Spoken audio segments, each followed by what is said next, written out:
Alberta's chief mountain border crossing has long been viewed as one of Canada's most picturesque ports of entries, and at 5,649 feet or 1.72 kilometers, it stands to be the tallest of all ports of entries in the country.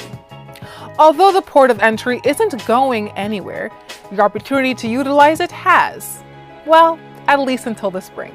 This is because the port of entry has officially closed as of September 30th, but it will reopen in the spring of 2024.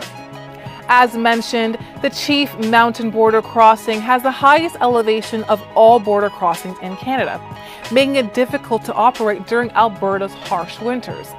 As a result, the border crossing only operates from May to September. As an alternative, travelers can still use Alberta's Caraway Port of Entry or Coutts Port of Entry. Safe travels!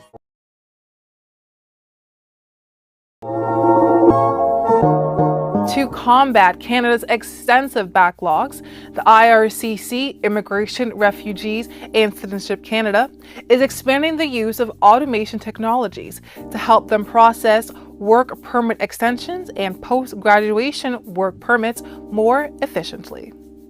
The automated tools will be used to sort through applications using criteria developed by IRCC officers based on the legislative and regulatory criteria for the program. The goal?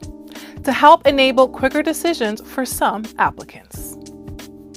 As per the IRCC, the tools will be routinely reviewed to ensure that they are working as intended and are consistent with applications that receive a full human review.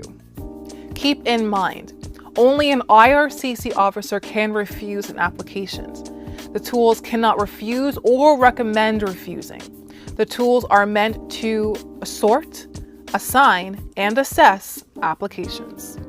The automated tools will be used to handle most clerical and repetitive tasks, allowing the IRCC officers the opportunities to focus their attention on assessing applications and making the final decision. So, how does it work?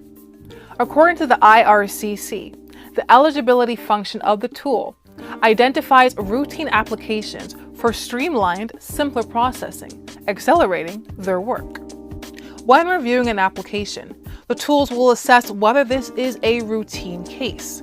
It will then determine whether an applicant is eligible for a work permit extension or a post-graduation work permit based on the criteria implemented by the IRCC.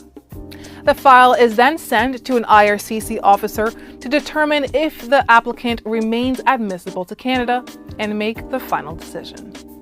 Applicants that do not have their eligibility approved automatically may still be manually approved following a review by an IRCC officer.